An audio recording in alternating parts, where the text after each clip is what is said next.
Les finances dans le couple, 50-50 ou unité des finances. On en parle dans cette vidéo.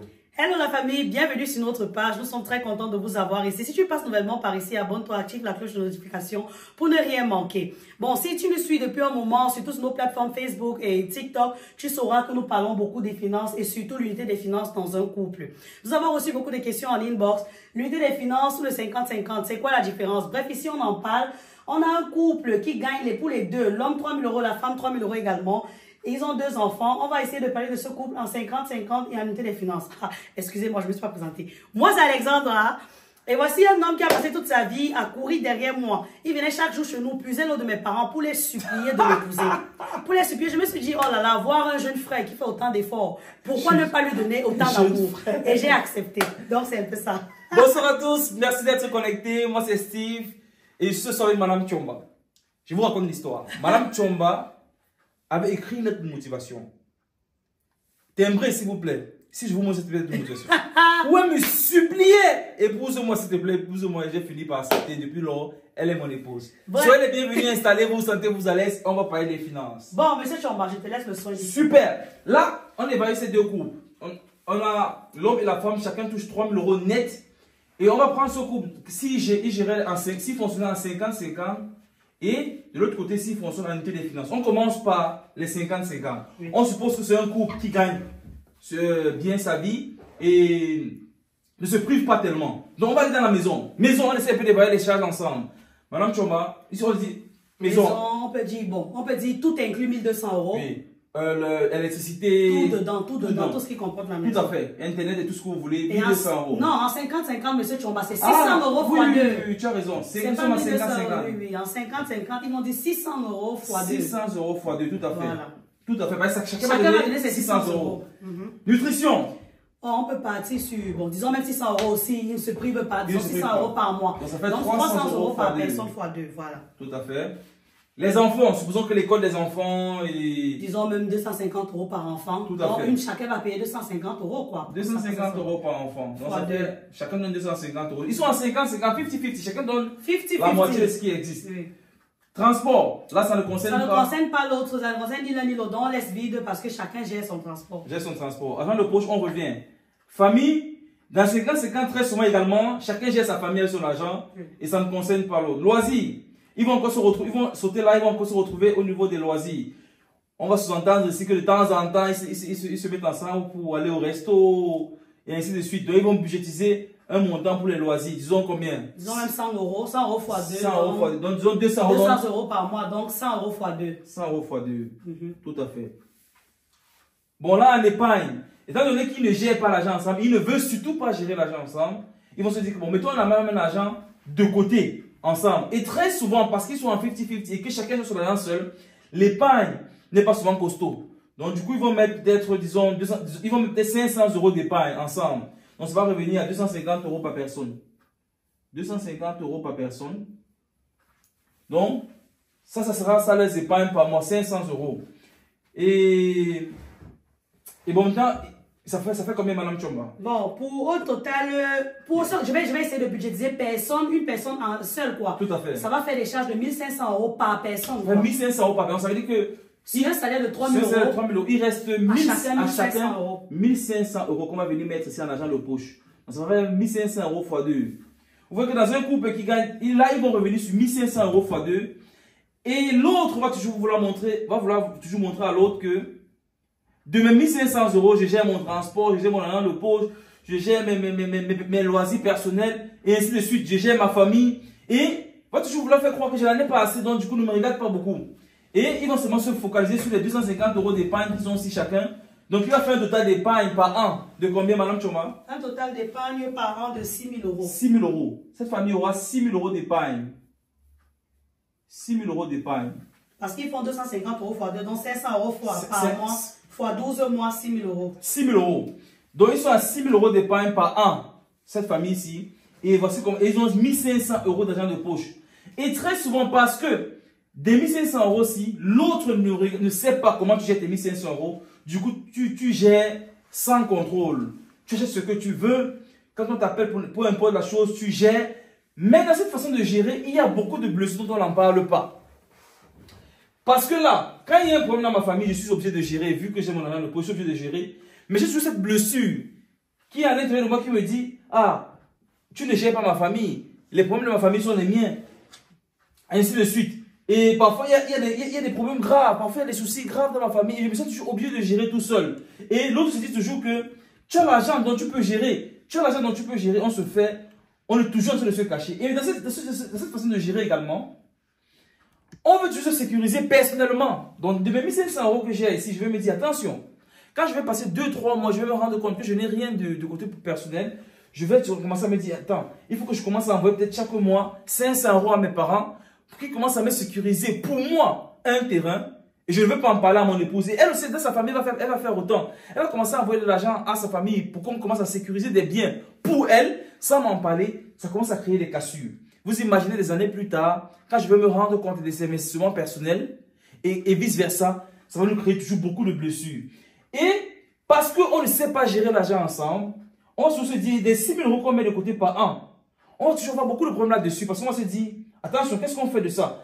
Chaque fois qu'il y aura un problème dans la famille et qu'il va falloir puiser de son argent personnel, parce que je ne veux pas finir ce que j'ai. Je vais dire, en tout cas, on a l'argent, on a l'épargne, non? On a besoin d'épargne, aide ma famille aussi. On va venir puiser. Après, il va aussi dire que non, aide aussi la mienne, on va venir puiser. Et quelques années plus tard, on va se rendre compte qu'on n'a pas grand-chose en épargne. C'est malheureusement le cas quand on se gère en 50-50. Et si vous nous suivez depuis un moment, vous savez que nous, on prend l'unité des finances. Et voici comment ce couple aurait géré l'unité des finances. Première des choses, ils vont pas se dire que chacun a 3 000 €. Ils vont se dire, la famille gagne 6 000 €. Super, madame, on revient. D'accord. Les charges. On va repartir sur les mêmes charges, mais dans ce cas, on ne fait pas x2, on va dire maison, 1 200 €. 1 200 €, parce qu'ils gèrent ensemble. Oui. Ils ont budgétisé 1 200 € pour la maison. Nutrition. 600 €. Restons même sur les mêmes charges. Restons sur les mêmes charges. 600 €. Enfants, les enfants, 500 €. Tout à fait. Le transport, ça dépend de leur projet et de tout. Bon, partons sur le fait que les deux ont les voitures, se dit 100 € de carburant par mois, donc 200 €. Donc 200 € pour les deux. Oui. Donc ça fait 200 € par mois. Oui. Argent de poche. On revient. Les familles. Ici, étant donné qu'on a nos familles, et parce qu'on travaille ensemble, on va se dire, ok, qu'est-ce qu'on peut faire pour nos familles chaque fin du mois? On peut se dire, ok, on met 400 € pour nos deux familles, donc 200 € par famille. Par mois, bien sûr. Par mois, donc 200 € par famille par mois. Mais maintenant, des 200 € si, on va envoyer 200 €, on peut envoyer tous les mois si on veut, ou bien tous les 2 mois. On peut garder, je veux dire, envoyer tous les 2 mois pour leur argent. 200 € par mois à nos familles, donc 100 € à nos familles. Mais garder les autres 200 € en épargne toujours pour les familles. Ça veut dire pour les projets à venir, pour les besoins. Vous savez, ici maintenant, en fonction des familles, il y a des besoins. On peut cette année avoir beaucoup de projets dans la mienne et avoir peu de projets dans la tienne. On peut, on n'a pas toujours les mêmes besoins, mêmes nécessités à chaque fois. Au même titre, chaque fois. Donc là, en fonction des besoins, en fonction des projets, en fonction de ce qu'il y a, on peut décider que de 200 € qu'on épargne de côté, parce que là on donne 200 tous les mois, on épargne 200 €. On peut dire que, ok, là on garde un peu et chaque fois qu'il y a quelque chose, on va puiser de là pour donner. Les loisirs, étant donné qu'on gère tout ensemble, on va essayer de passer pour les restos, pour les sorties, pour le ciné, tout ce qu'on veut, tout ce qu'on fait en famille. Avec ce budget, on peut mettre combien? 300 € par 300 mois. 300 € par mois. Tout à fait. Et là maintenant, on revient sur l'argent de poche. L'argent de poche maintenant, étant donné qu'on a mis tout notre salaire ensemble, il faut maintenant se donner de l'argent de poche pour pouvoir un peu avoir ses besoins personnels. Mais surtout, pour se faire des cadeaux aussi, parce qu'il faut que notre famille vive, notre couple vive. Parce que dès que le couple ne vit plus, tout ça ne peut plus suivre. Il faut d'abord que notre couple vive, dans des cadeaux par mois. Par exemple, tu peux m'acheter une chaussure de... Monsieur, tu peux m'acheter un sac, là. Tout à fait. Donc du coup, on fait de l'argent de poche. Les femmes ont toujours besoin d'argent. Je ne sais pas, elles vont toujours dire qu'elles ont besoin de plus. La femme a besoin d'argent. Voilà. Il n'y a pas de souci. On peut donner combien à la femme par mois? On peut donner même 500 € à la femme par mois. Son argent de poche pour vider ses paniers pour faire sa petite vie. Ok. Donnons 500 € à la femme. Donnons 500 € et on donne combien à l'homme alors? Même 350 €. L'homme fait pas d'argent. Je suis dépassé. Vous voyez? Même 350 € c'est pas grave. Alors on se pose là. Ça fait 850 € d'argent de poche pour les deux. Oui. Par mois. Maintenant, il nous reste combien pour l'épargne? En épargne, ça veut dire j'enlève toutes nos dépenses de nos entrées. Oui. Nous avons 1900 euros, 1950 euros en fait. 1950 euros. On est à 1950 euros d'épargne. En fait, de nos dépenses, voilà le reste. Et c'est ça qu'on met dans notre épargne. On met dans notre épargne. On ne se prive pas. Hein. Cette famille ne se prive pas tant que ça. Parce que dans les 850 euros, si l'on met 350 euros, la femme a 500 euros. C'est pour acheter des petits cadeaux à son mari. Le mari achète des petits cadeaux à sa femme. La femme également, parfois, vous avez les nécessités de dire que dans ma famille, je veux amortir certaines choses. En plus de ce qu'on a envoyé, tu amortis, mais ce n'est pas une cachette que tu fais à ton mari. Pas seulement dans ta famille, mais également dans la famille aussi de ton mari. Donc, très important aussi, également dans la famille de l'autre. Et si vous voyez, on a mis 200 euros d'épargne et 200 euros dans nos familles et 200 euros d'épargne pour les familles. Maintenant, si toi, tu te rends compte que dans ta famille, par exemple, il y a de gros projets qui arrivent et tu ne veux pas nécessairement que ton couple subisse ça tout seul, de ton argent de poche, tu peux commencer à te dire que tous les mois, je mets même 50 euros de côté personnellement.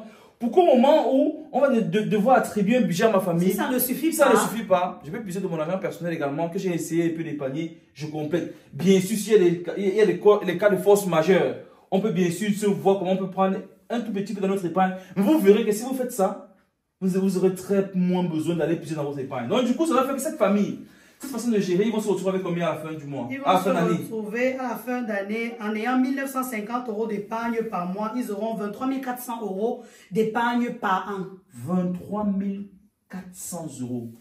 Je ne sais pas si vous voyez la différence. Est-ce qu'on a encore besoin de parler? Cette façon de gérer, ils avaient 6 000 euros d'épargne à la fin d'année. Et ceux-ci, de l'autre côté, ont 23 400 euros. Et il faut noter que dans les 6 000 euros d'épargne, il y a beaucoup de cassures dont on vous a fait pas tout à l'heure. Mais dans les 23 400, non seulement vous avez renforcé votre unité, vous avez renforcé votre communication parce que pour gérer comme ça, il faut communiquer, il faut parler. Vous allez mettre de l'argent dans des projets. Plus les projets grandissent, plus vous avez de l'argent. L'argent de poche, les enfants, la famille.